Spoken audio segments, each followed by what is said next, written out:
mean, I'm not a confrontational person. I don't really extend myself.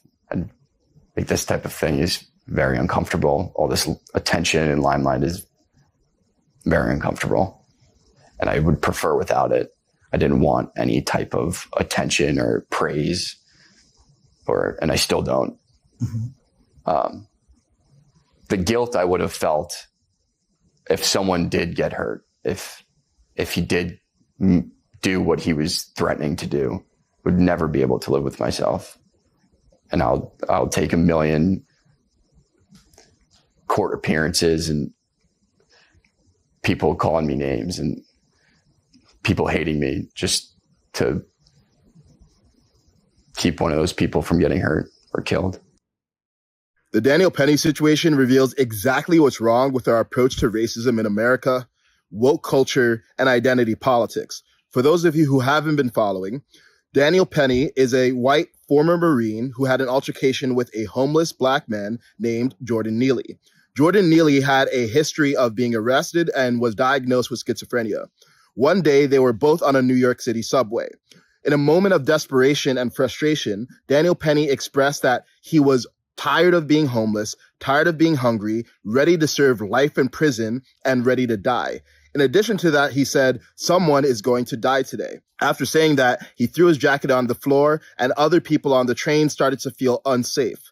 Daniel Penny decided to step in and restrain Jordan Neely until the authorities could intervene. And he wasn't the only one who tried to restrain him. Another person of color named Eric Gonzalez tried to restrain him too. Unfortunately, due primarily to the chokehold, Jordan Neely ended up passing away. And it's also worth noting that he did have drugs in his system at the time. Now, rather than people looking at this through the lens of safety and a schizophrenic homeless man who said that someone is going to die today, needing to be restrained, movements like Black Lives Matter have managed to turn this into a racial issue. And they're claiming that the reason why this happened is because Jordan Neely is a black man. Now, as a black man, I want to give you some perspective.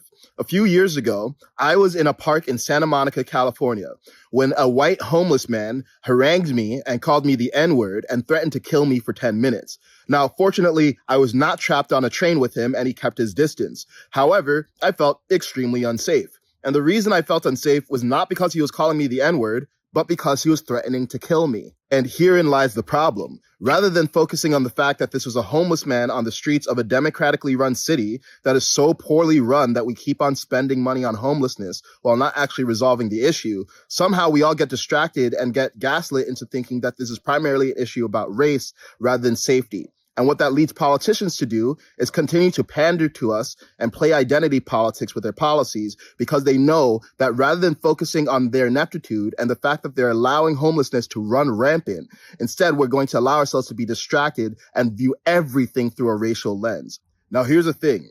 Racism still is an issue in America, but it's not nearly as much of an issue as it used to be. And I would say it's not even in the top 3 of existential issues facing America, because we're dealing with the threat of a nuclear holocaust and a health crisis that is making us all fatter, sicker, and more depressed. And rather than dealing with those issues, we keep on getting distracted by the most emotionally laden issues. And all that's doing is causing us to be more divided because rather than focusing on the content of each other's characters, we keep viewing everything through the lens of race. I was having a conversation with an associate and he asked, well, why can't you view everything through the lens of race?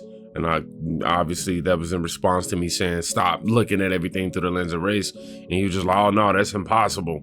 I'm like, bro, it's really not. Like, you just choose, it's a choice you make, you know. Well, it's impossible because of historical context, all this other stuff. Man, it's just, my people, we can be so much farther ahead as a collective if we can just get rid of this victim mindset that is being constantly pushed on our community. Somebody said, well said, I agree. Except the chokehold did not kill Jordan. Y'all see I hesitated. Excuse me. That's why Daniel Penny was found not guilty. All of this is on the, after the non-guilty verdict, and you have Black Lives Matter who came out and was pretty much saying that they need to rally and also, eye for an eye type deal with white people. And I just don't agree with that. I think that these grifters are doing a horrible job of leading, the forefront of the mindset of, the Black culture. They're just leading us into a brick wall every single time. They're just grifting. And I like the point that he made, the fact that they want to focus on that, but don't want to focus on the homelessness crisis either. Also, the family members of two Jordan Neely, whom all are, and also the Black Lives Matter leaders who are preaching the whole, he could be doing this, he could be doing that, and y'all took these opportunities away from him, and all this other stuff. But where was y'all at when he was homeless? Where was y'all at when he didn't have nowhere to go?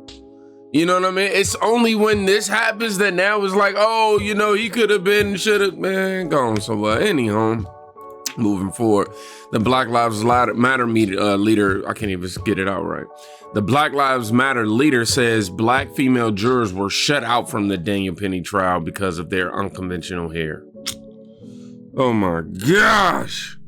Diverse Manhattan jury. Why? It was 4 people of color.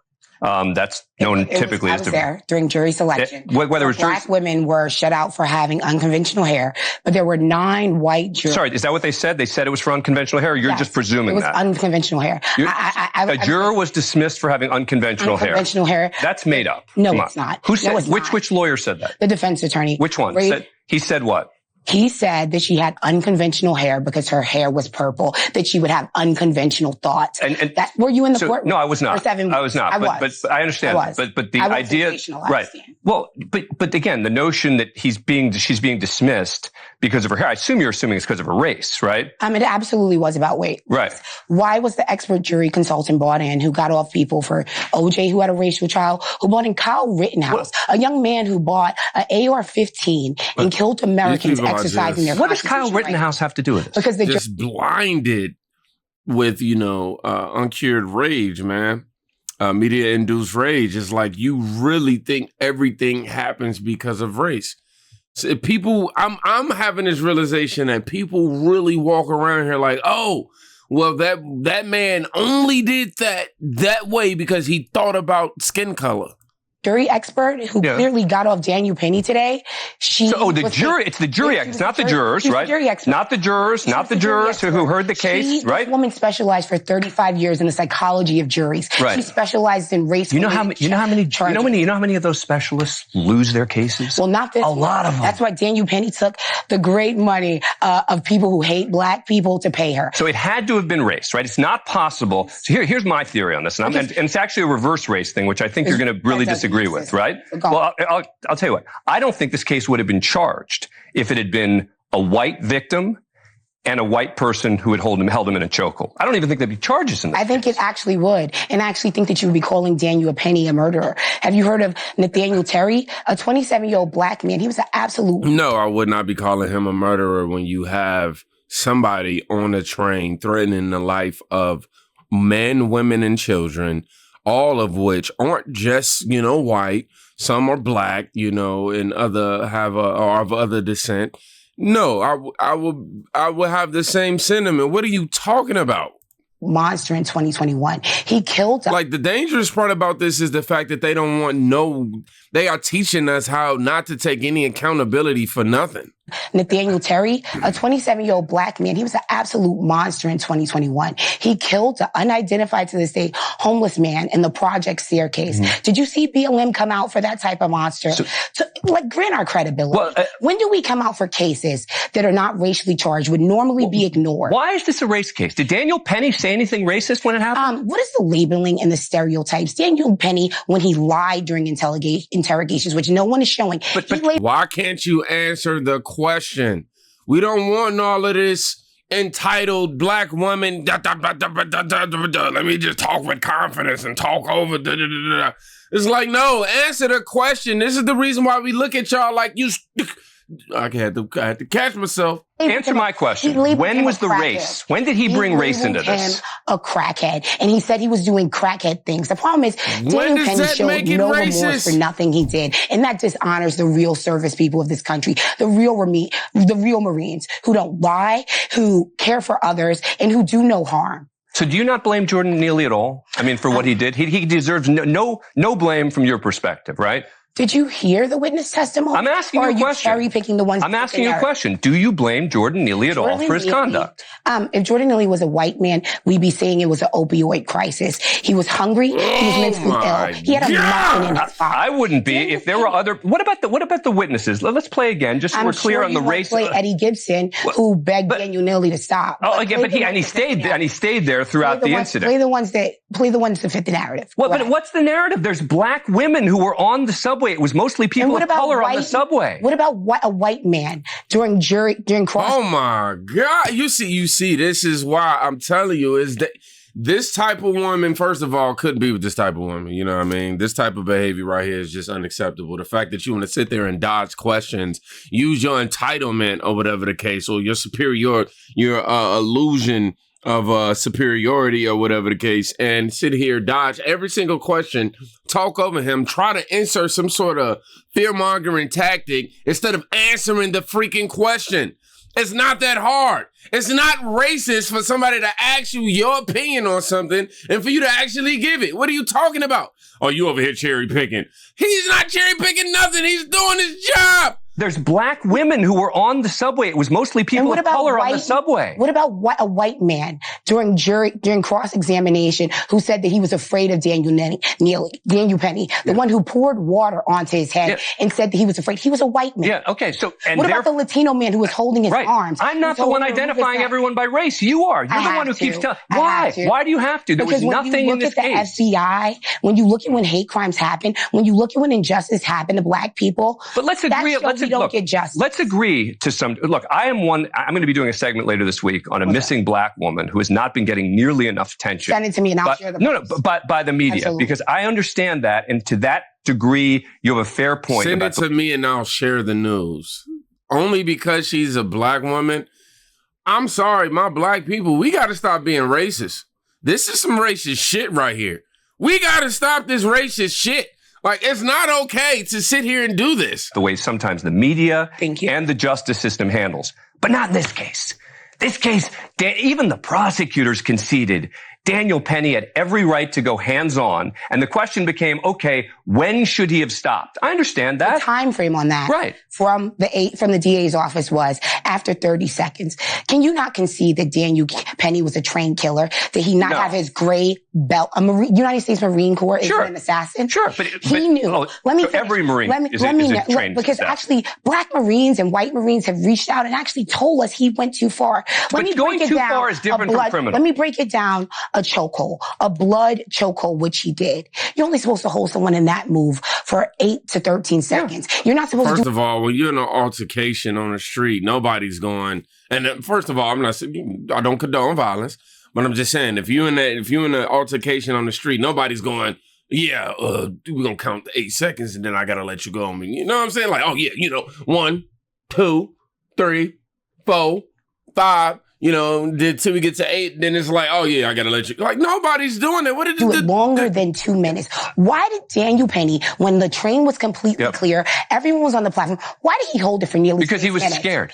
He was a Marine is scared of of someone he labeled as a crackhead. Again, is it not possible that Daniel Penny, when he's doing this on the spot, stepping up to help people of many different races, moves in and doesn't have a clock with him to decide when he should stop and when he shouldn't, which is why in the end the jury acquitted, right? No, actually, Daniel Penny was trained very well by the United States Marine Corps, and he knew what the signs were. He knew when Jordan's body was slacking. He knew that Jordan was going to die. Why didn't you show his face, Dan? You're a good man. Of when he laughed and when the first response, I'm critical of the police. We know this, right? NYPD tried to save his life while they were doing chest compressions. Daniel Penny laughed and said chest compressions. A good person, a hero. One last thing. Why did he never ask about the well-being in that police department about Jordan Neely? So you're asking, a hero. You're asking a lot of questions that are sort of rhetorical questions, right? Yes. But the ultimate question is, why did the jury acquit? Is it because they're racist? America is inherently biased. So the jury is racist. Have you seen I'm asking you a question. No, don't change the subject. Is it because the jury is racist? Yes. Oh my gosh. the delusion, man. They just wanted to remove all the facts. The jury was definitely diverse. She tried to lie and say that it wasn't. And the fact that she's constantly trying to tell us that she knows what this guy, Daniel Penny, was thinking. Like, that's the part that always gets me about my people. We will sit there and tell somebody what we know they was thinking, not having a clue. But let somebody tell us that they know what we thinking. And if all hell will break loose, man, are you kidding me? That level of delusion right there is just something that is exhausting. I'm gonna be honest, it's exhausting. Somebody who just cannot see outside of just their skin color. Black Lives Matter is officially done. They cooked. It's over. You know what I mean? I'm tired of y'all acting like Jordan Neely was a perfect innocent man. You know what I mean? I get that. Forget his criminal history. You know what I mean? We're going to talk about him just that day. The fact that you're on the train and you're threatening people's lives. Nobody knows what you're capable of. Nobody knows what you're hiding. Nobody knows what you got access to in here. We just know that we don't feel comfortable on this train. And to make it seem like it's just white versus black, when everything else fails, resort to racism. That's what these people are, man. Oh, it's Black Lives Matter's motto. It's weird, man. Weird how she doesn't address that Neely's own family abandoned him until they were waiting for a paycheck in this scenario right now. You know what I mean? These people, they love to keep racism alive, and it's taxing, yo.